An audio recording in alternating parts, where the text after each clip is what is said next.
Solidarity Without Ownership. On Iran, America, and the Men Who Wear Freedom Like a Mask. By Elias Winter. January 11th, 2026. Read by an automated voice. Chapter 1.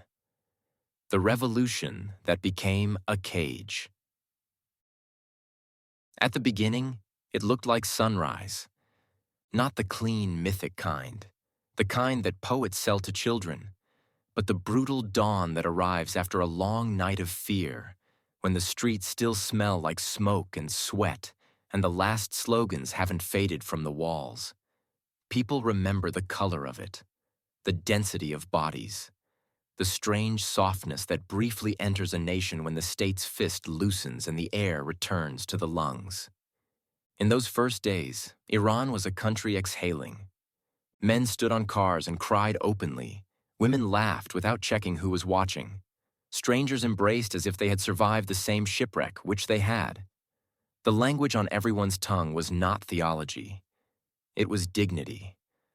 The words were simple, human, and dangerously pure. Enough. Enough humiliation, enough torture, enough secret police, enough foreign masters and domestic kings. A people who had been trained for decades to whisper now discovered what it felt like to speak at full volume. History, in those weeks, seemed to bend toward mercy. And this is the first truth you have to hold if you want to understand the catastrophe that followed. The Iranian Revolution did not begin as a religion seizing a nation. It began as a nation attempting to retrieve itself from theft. But revolutions have a second phase, and it is almost never the phase that gets filmed. The second phase begins when the tyrant leaves, when the euphoria spikes, when the crowd turns from refusal to construction, when a people asks the only question that matters after victory: who will decide what happens next? And the answer in most revolutions is not the people. The answer is the faction that can organize faster than grief, discipline faster than joy, and punish faster than hope. Iran's tragedy is not that it rebelled. Its tragedy is that it won, and then handed the aftermath to men who had been preparing for this moment with the patience of priests and the hunger of prosecutors. A revolution is not merely a change of rulers. It is a change of grammar. It teaches a society what words mean, what freedom means, what enemy means, what purity means, what woman means, what law means. The Islamic Republic did not merely enforce rules. It rewrote the moral dictionary and made its definitions compulsory. The new regime understood something the old one never fully grasped. If you want to rule a people, you do not only need guns, you need categories. You need a story so total that disagreement becomes blasphemy. So the revolution that began as dignity was translated, step by step, into a governing religion.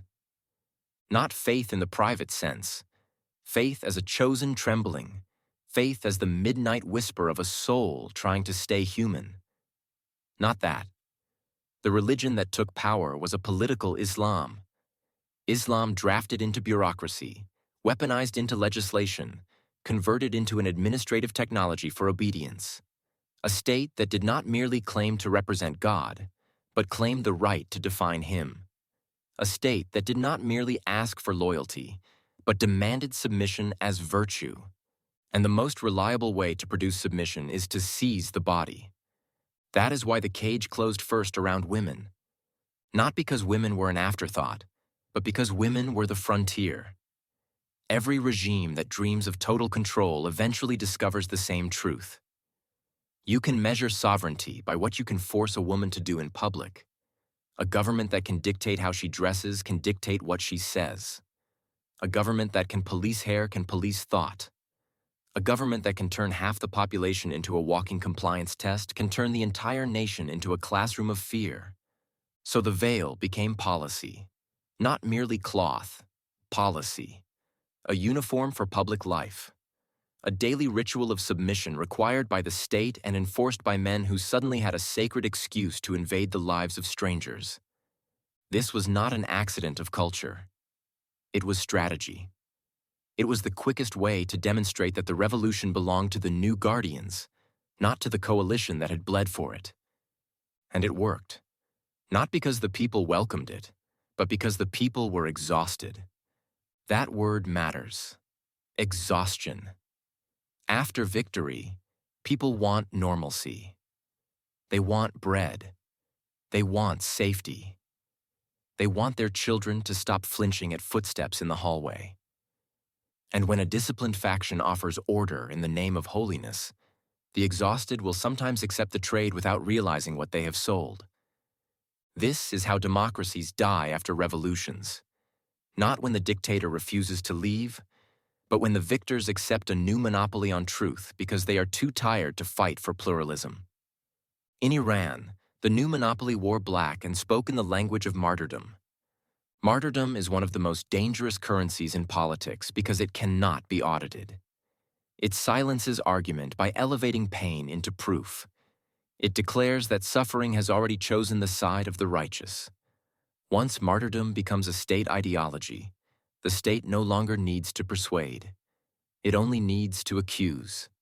An accusation became the regime's primary instrument. If you opposed the new order, you were not merely wrong, you were impure. A traitor, an agent, a servant of foreign corruption, a contaminant in the body of the nation. The revolution's moral energy, the legitimate rage at the Shah's brutality, at foreign theft, at decades of humiliation, was redirected away from the new rulers and toward an ever-expanding enemy category. Every authoritarian project needs an enemy that never disappears. The enemy is how the regime justifies emergency. The enemy is how it consolidates power without admitting it is consolidating power. The enemy is how it turns dissent into treason and treason into a crime worthy of disappearance. For the Islamic Republic, America was not merely a geopolitical adversary. America was the indispensable devil, the external image onto which all internal failures could be projected. This is the second cage Iran entered, the cage of permanent enmity. Hostility toward the United States became more than foreign policy. It became a moral theater that allowed the regime to present itself as the guardian of dignity, even as it crushed dignity at home. It could beat women in the street and call it protection from Western decadence. It could silence journalists and call it defense against imperial propaganda. It could fill prisons with dissidents and call it resistance. And once a regime fuses its legitimacy to opposition against an external enemy, it gains a terrifying freedom.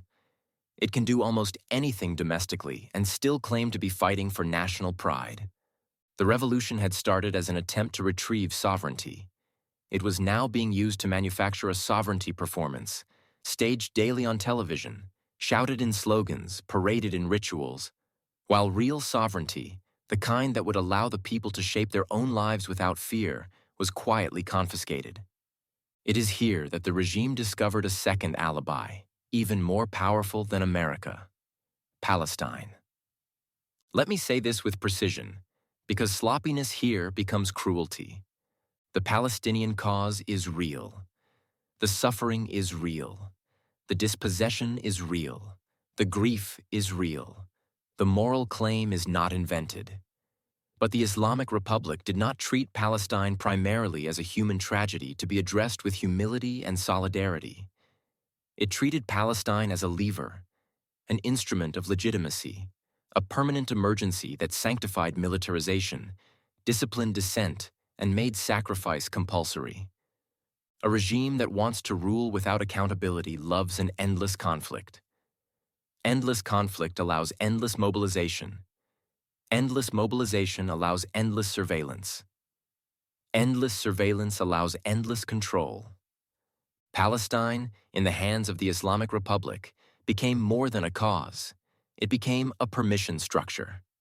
It allowed the state to say, "We are at war, therefore you must endure." It allowed the state to say, "We are resisting, therefore you must be silent." It allowed the state to say, "The nation is under threat, therefore your freedoms are luxuries." And so Iran was asked to live in austerity not merely because of mismanagement or sanctions or corruption, but because the state had sanctified perpetual confrontation as identity. It had turned foreign policy into theology. It had built a political self that required enemies the way a fire requires oxygen. This is what my mother means when she calls the country a hostage. A hostage is not merely someone trapped. A hostage is someone whose life has been subordinated to demands that are not theirs. A hostage eats and sleeps and grows old under conditions decided by negotiators elsewhere. A hostage can see their own home but cannot inhabit it freely. Iran became a hostage in at least 3 directions at once. Hostage to its own rulers, hostage to the narrative of permanent war, hostage to the global powers that respond to that narrative with punishment that often lands on the wrong bodies. And the citizen is crushed between these forces, between regime corruption and foreign hostility, while being told with a straight face that this is what dignity looks like. But the deepest hostage-taking was spiritual. Because when a state claims God as its sponsor, it poisons the sacred. The Islamic Republic did something that will take centuries to heal. It made millions of people associate the name of God with humiliation. It turned prayer into performance. It turned morality into policing. It turned sermons into threats. It turned the language of transcendence into the vocabulary of surveillance. This is why political Islam is not merely a political disagreement for people who lived under it. It is a violation of the soul. Political Islam, in its Iranian state form, does not merely govern behavior. It governs meaning. It attempts to monopolize the relationship between the individual and the divine. It tells a woman that her hair is a public offense. It tells a young man that his desire is a crime. It tells artists that beauty is suspicion. It tells citizens that speech is an infection. And then it calls this freedom. Freedom from Western decadence. Freedom from corruption. Freedom from the enemy. Freedom from the chaos of pluralism. But what it actually means is freedom for the regime. Freedom to legislate intimacy. Freedom to criminalize dissent. Freedom to cultivate fear while preaching righteousness. That is the essence of the cage.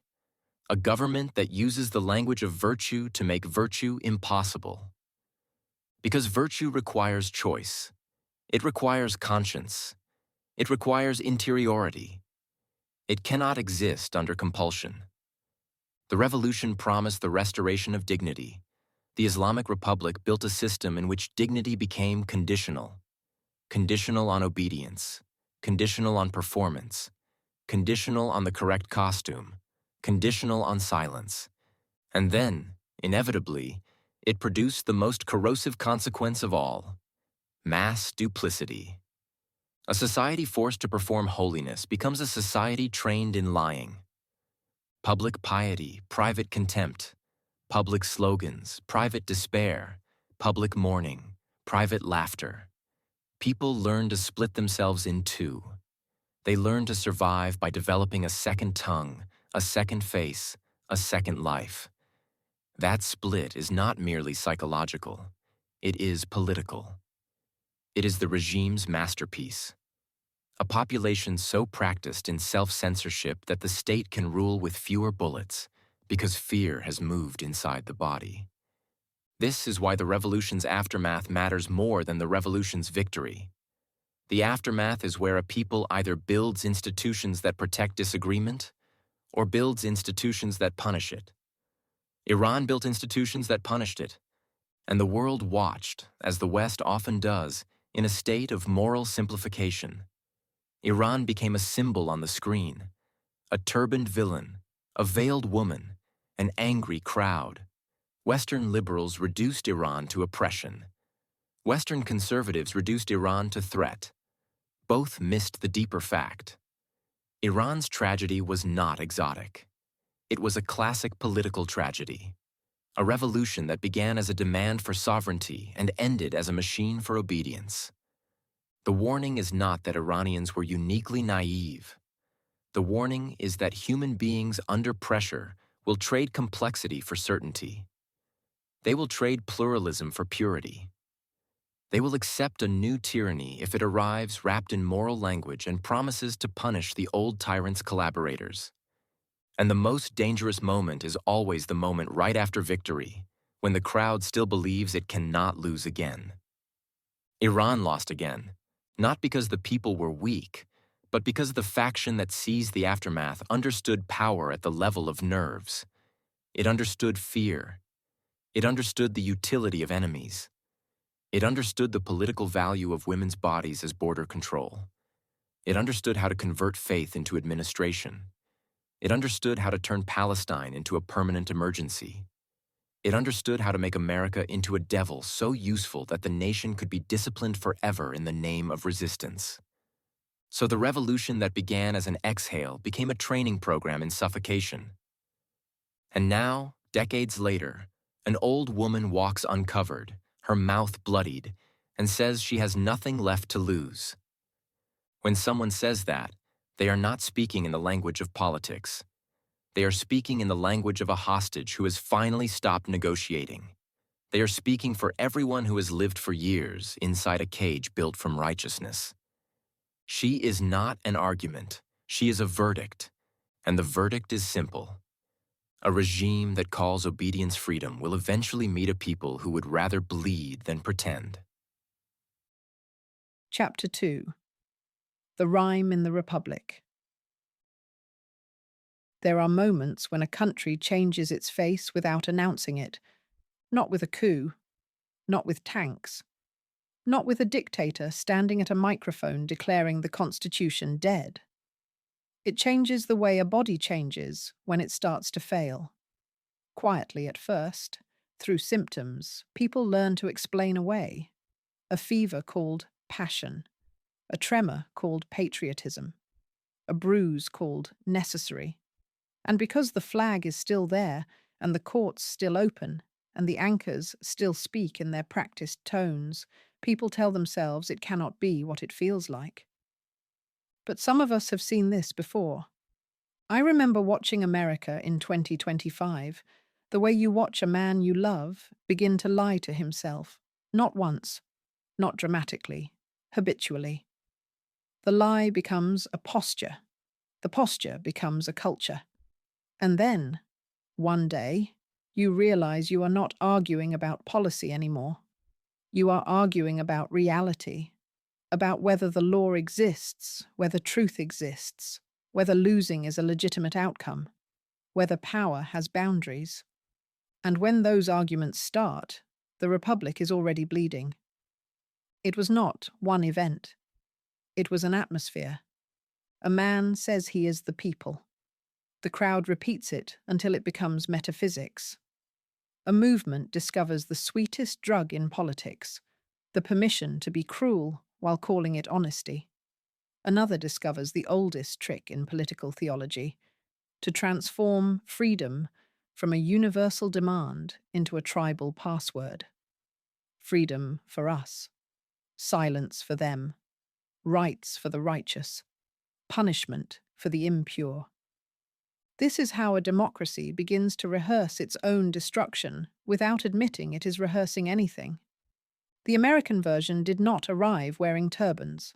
It arrived wearing suits, podcasts, flags, memes, baseball caps, consumer nationalism. It did not quote scripture as law. It quoted grievance as revelation. It did not announce a theocracy. It announced a restoration. It promised to return the country to an imagined past that never existed in the way it was remembered. And it asked for one thing in exchange: loyalty. Not loyalty as civic responsibility, loyalty as surrender of judgment, loyalty as the replacement of conscience with belonging, loyalty as the demand that every institution, every reporter, every judge, every teacher, every civil servant, every scientist, every neighbor, either kneel or be marked. I felt something in 2025 that I have felt before in the histories of other countries, the Republic becoming emotionally impossible. Because democracies depend on a fragile virtue that people rarely name, the ability to accept that your opponent might win and still be legitimate.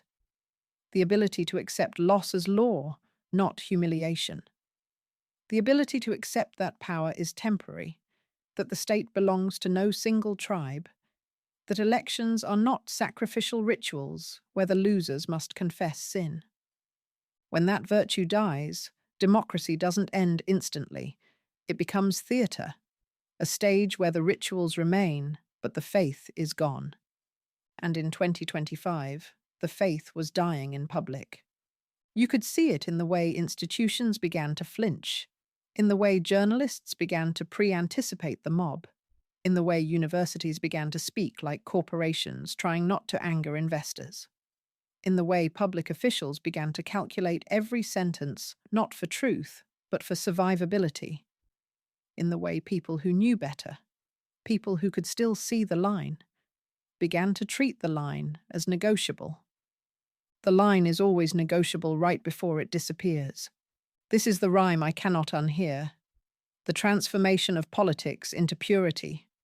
Every authoritarian movement, religious or nationalist, left or right, needs purity, because purity is what makes violence feel like virtue. Purity is what allows a crowd to treat dissent not as disagreement, but as contamination. Once contamination becomes the frame, repression becomes hygiene, deportation becomes sanitation, surveillance becomes protection, censorship becomes defense, the law becomes a broom. Iran's revolution, after its victory, turned purity into theology. America's movement in 2025 turned purity into identity and grievance. Different language, same function. The first move is always the same. Create an enemy whose existence is intolerable. Not an adversary, not a competitor, an enemy. Someone to blame for the nation's humiliation. Someone to accuse of poisoning children, stealing jobs, corrupting culture, eroding masculinity, replacing the people, destroying the sacred. Someone who must be stopped, not because they are wrong, but because they are evil. Once you have evil, you no longer need debate. And once you no longer need debate, you no longer need democracy. Then comes the second move. Transfer legitimacy from the Constitution to the leader. It is the oldest heresy of the Republic, the replacement of law with charisma. The leader becomes the source of truth. The crowd becomes the evidence. Institutions become obstacles. Courts become enemies.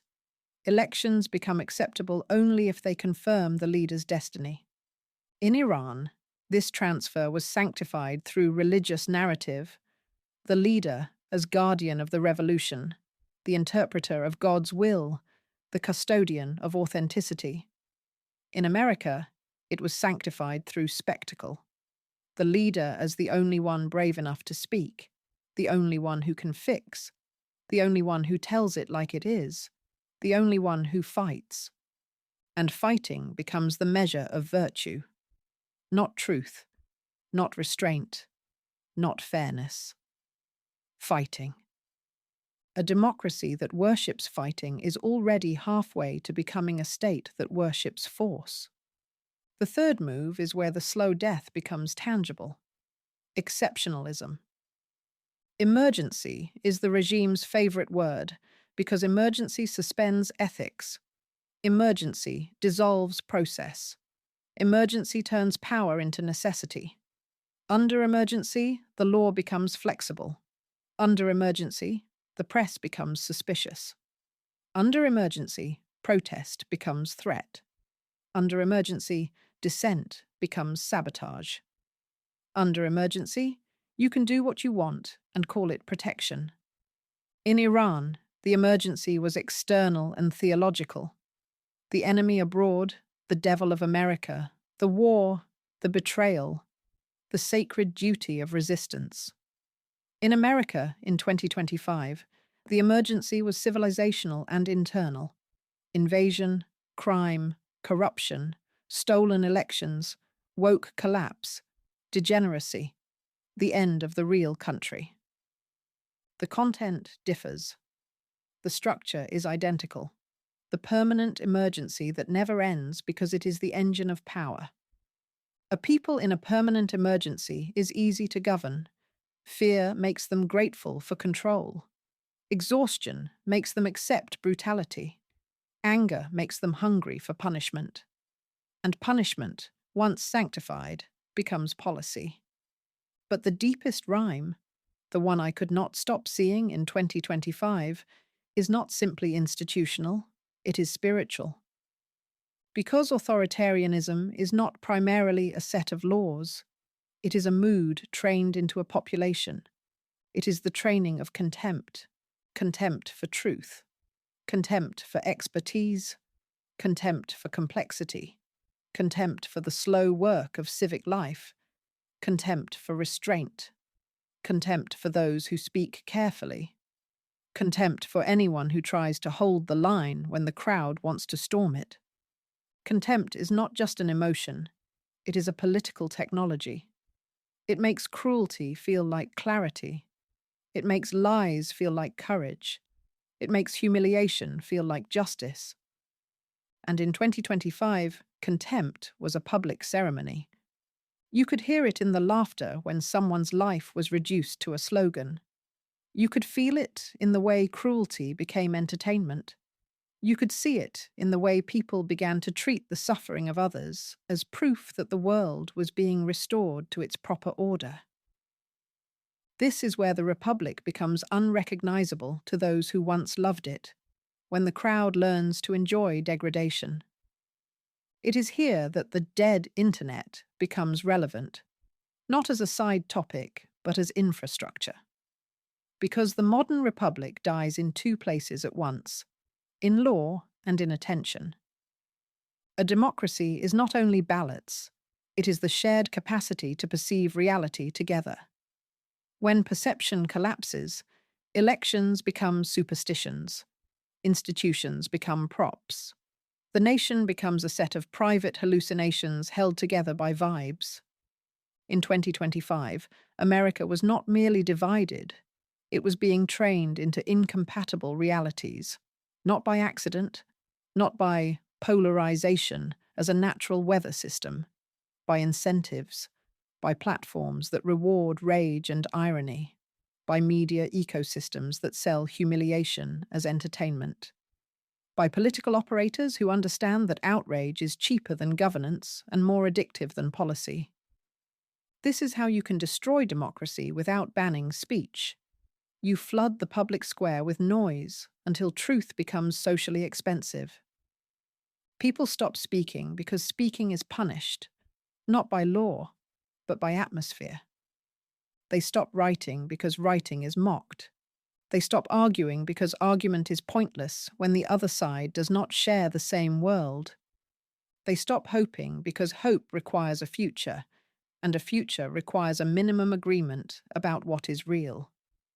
So the Republic becomes a stage where everyone is shouting and no one is hearing, and the only thing that travels cleanly is contempt. I found myself grieving America in 2025, not as a citizen reading headlines, but as someone who has already watched another country lose the ability to speak. There is a particular sensation you feel when a society begins to punish seriousness, a tightening in the chest, as if the air itself has been privatized by cynicism. You learn to measure your words for survivability. You learn to anticipate bad faith.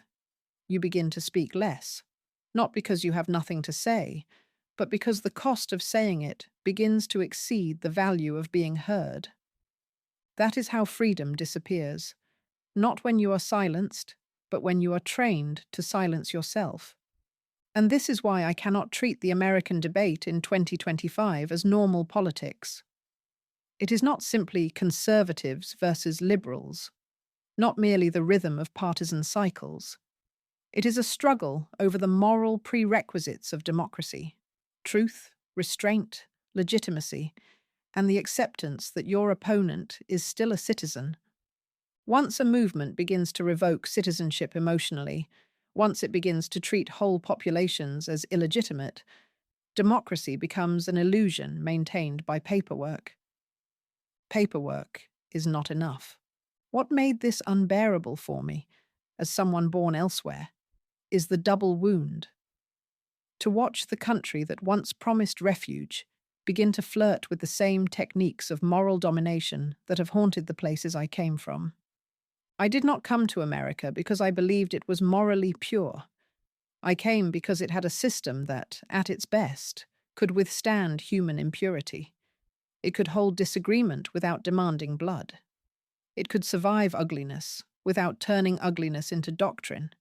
It could produce change without requiring revolution. In 2025, I watched that system being treated not as a treasure, but as an obstacle. This is not nostalgia. It is not romanticism. It is a recognition of how rare restraint is in human history, and how easily it is thrown away by people who confuse strength with domination. And then, as if to complete the circle of obscenity, the same voices corroding freedom at home discovered the word freedom when they looked abroad. Suddenly they cared about Iranian women. Suddenly they spoke about censorship. Suddenly they used the language of liberation. Suddenly they claimed solidarity with protesters in the streets of a country they could not locate on a map without a teleprompter. Not because they had become defenders of universal freedom, but because Iran is convenient, because the enemy of their enemy is useful, because the suffering of a foreign people can be drafted into a domestic narrative, because freedom abroad can be weaponized without requiring freedom at home. This is the oldest imperial trick, to dress strategy as conscience. It is also the most insulting form of solidarity, the kind that treats the oppressed as instruments. In 2025, watching this unfold, I felt the same sickness I feel when I watch a regime sanctify its violence, the sacred word freedom being converted into a prop, freedom as a slogan, freedom as a marketing line, freedom as a cudgel, freedom with no commitment to pluralism, no respect for elections, no patience for law, no empathy for the vulnerable, no restraint in the use of power. Freedom reduced to a tribal hymn. This is where the American story meets the Iranian story, not in doctrine, but in technique. The hijacking of moral language by those building cages. And that is the bridge into what must be said next, because I can bless the people of Iran without giving my voice away to those who would use their uprising as a weapon. I can support a revolt against political Islam without becoming a servant to a different form of authoritarianism.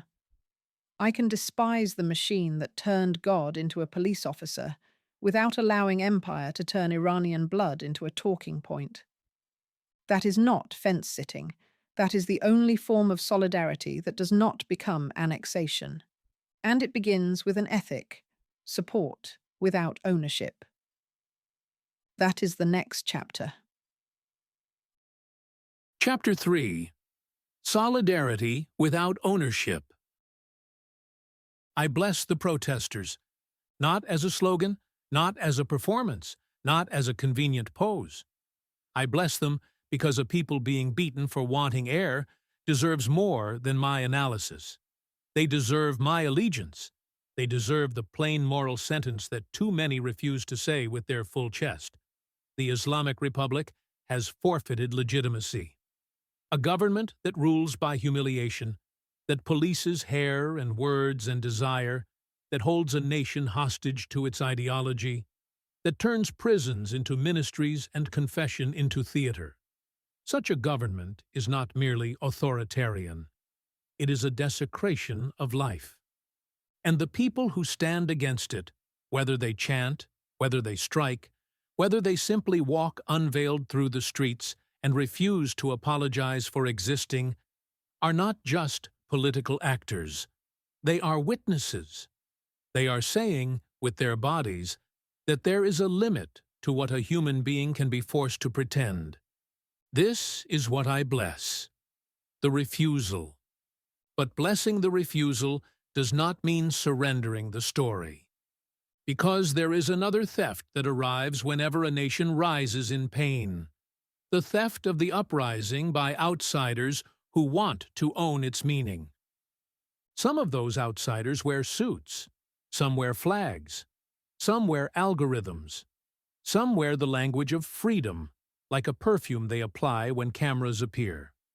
They speak about liberation abroad, while corroding it at home. They celebrate protesters in Tehran, while criminalizing them in Texas. They call themselves defenders of speech, while building systems that punish seriousness with ridicule and exhaust truth beneath noise. They are not allies, they are opportunists. And the first task of an ethical witness, especially an exile, especially a diaspora voice, especially someone writing in the heat while the bodies are still falling, is to learn the difference between solidarity and annexation.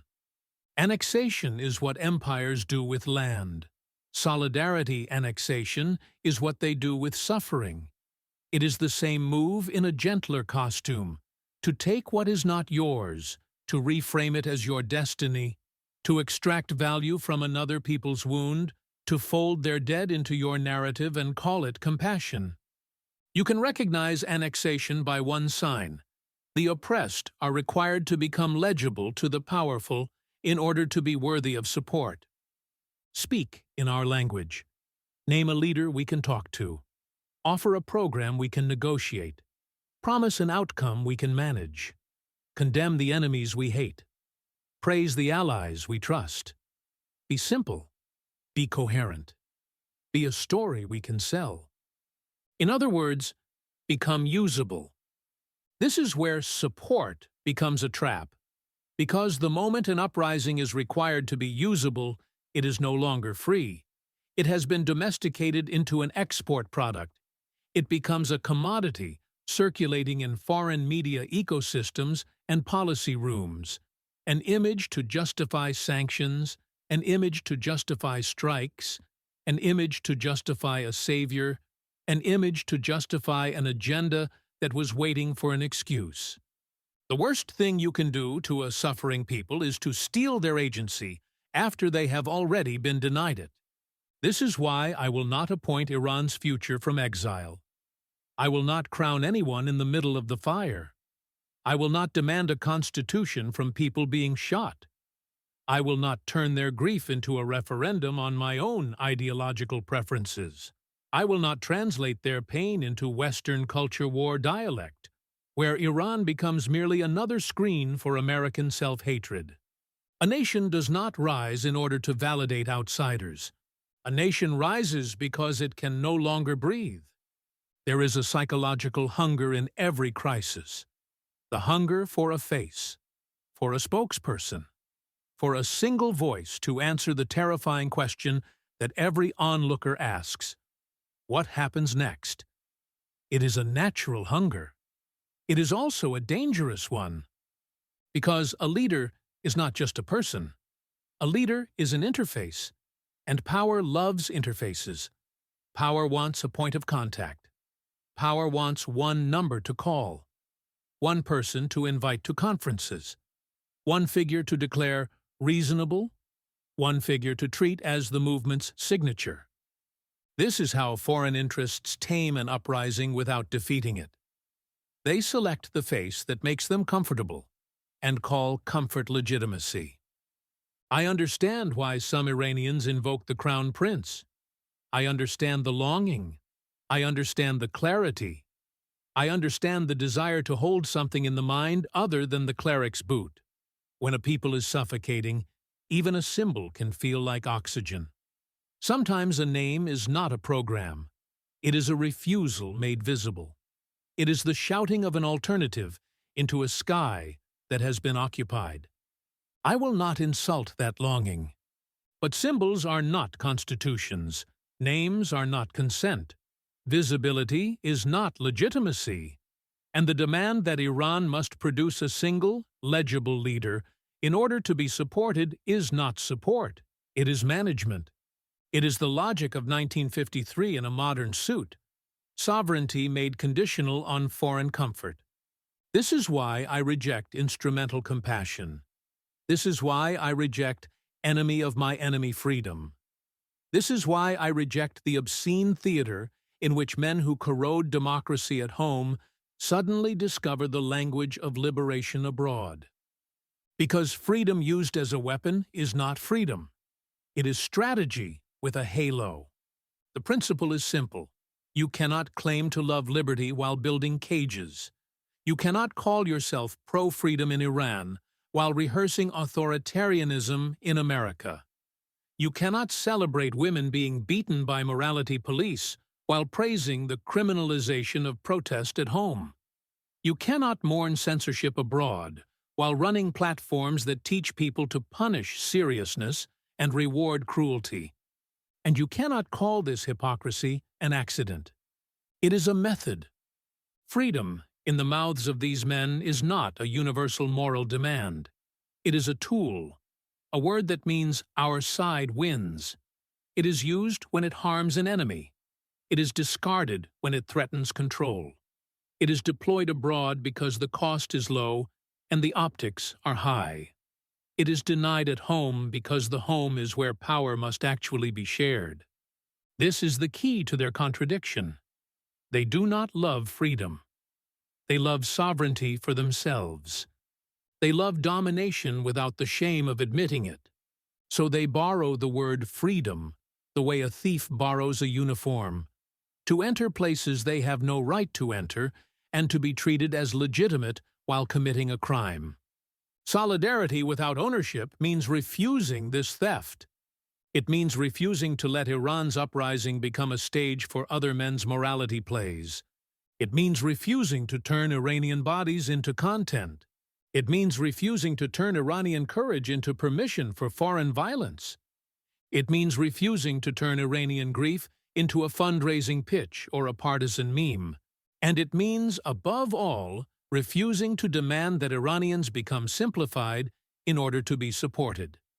Because real solidarity does not begin with demands, it begins with accompaniment. Accompaniment is not loud. It is not heroic. It does not announce itself as virtue. It does not require the oppressed to perform gratitude. It does not ask for ideological purity. It does not appoint leaders. It does not bargain over the dead. It does the quiet things. It amplifies primary voices instead of replacing them. It protects communication channels without insisting on political ownership of the outcome. It documents crimes so the regime cannot rewrite memory. It supports strike funds and medical aid and legal defense. It refuses to spread rumors that endanger people. It refuses to romanticize violence. It refuses to treat an uprising as entertainment. It understands that the first duty of the outsider is not to narrate, but to listen. And when it speaks with restraint. Not the restraint of cowardice, the restraint of respect. The restraint of knowing that a nation's future is not your property. This is why my support has boundaries. Boundaries are not indifference. Boundaries are the only way to keep solidarity from becoming annexation. My boundary is this: Iran must belong to Iranians, not to their rulers, not to foreign powers, not to diaspora fantasies, not to media appetites, not to strategists, not to billionaires who sell freedom as bandwidth while turning the public square into a humiliation machine. Iran must belong to the people who bleed in its streets. I can say that without appointing the shape of the next regime. I can say that without giving anyone a crown. I can say that without demanding a program in advance. I can say that while still naming, without apology, what must end: political Islam as state power. God drafted into policing. Holiness used as a baton. A nation turned into a hostage of resistance theater, while its own citizens are priced out of their lives and exiled from their own futures. I bless the protesters because they are returning something to Iran that no sanction, no speech, no foreign policy, no exile can restore from the outside: the right to refuse. But I will not let their refusal be stolen. Not by clerics, not by empires, not by saviors, not by opportunists who chant freedom abroad while practicing domination at home. This is what it means to support without ownership. It is the only kind of support that does not become another form of rule. Chapter 4. The Woman with Blood in Her Mouth. There are moments when a single face ends an argument, not because it is persuasive in the way pundits mean persuasion, not because it performs the right ideology, not because it recites the correct program, but because it carries the irreducible authority of lived consequence. A body that has been struck by the state speaks a language that no spokesperson can counterfeit. Blood does not argue. Blood testifies. I saw her and understood immediately why revolutions do not begin in theory. An old woman, uncovered, walking in the street as if she had crossed some invisible border that the rest of us still fear. Her mouth was bloodied. The blood was not symbolic. It was fresh. She walked like someone who had already made the only decision that matters under tyranny: that fear would no longer be the price of remaining alive. And she said something to the effect of, "She has nothing left to lose." That sentence is not a slogan. It is a diagnostic. When a person says, "I have nothing to lose," it does not mean they are reckless. It means the regime has already taken everything that makes life feel like life: safety, dignity, predictability, the ability to imagine a future.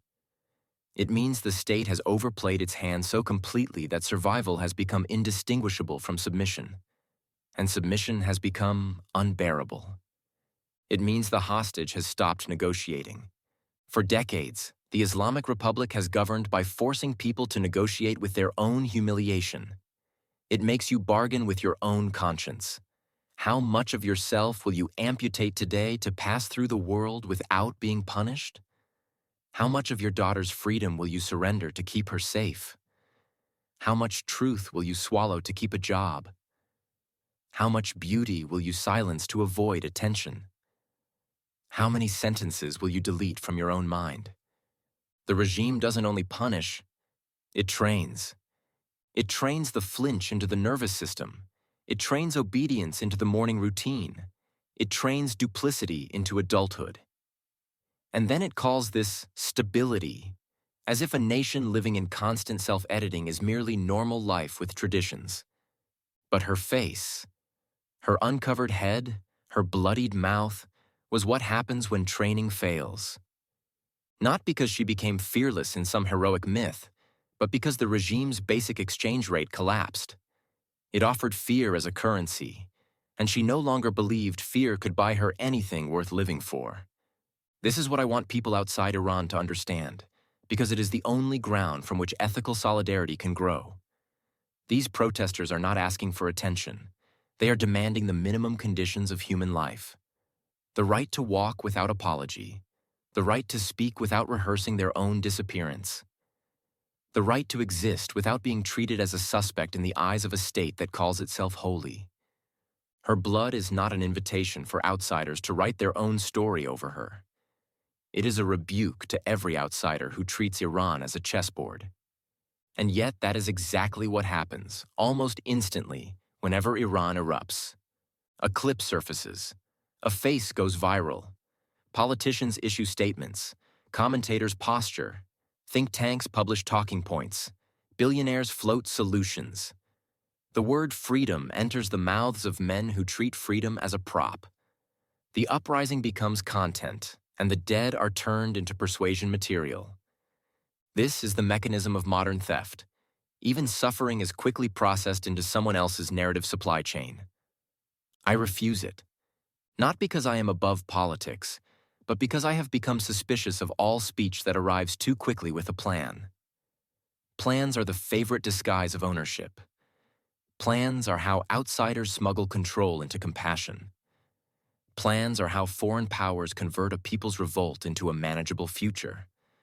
The woman with blood in her mouth has not asked anyone to manage her. She has asked the regime to stop. That is the shape of the demand. Negative before positive. End the beating. End the suffocation. End the hostage life. End the God police state. End the permanent emergency. End the theater of righteousness that justifies misery.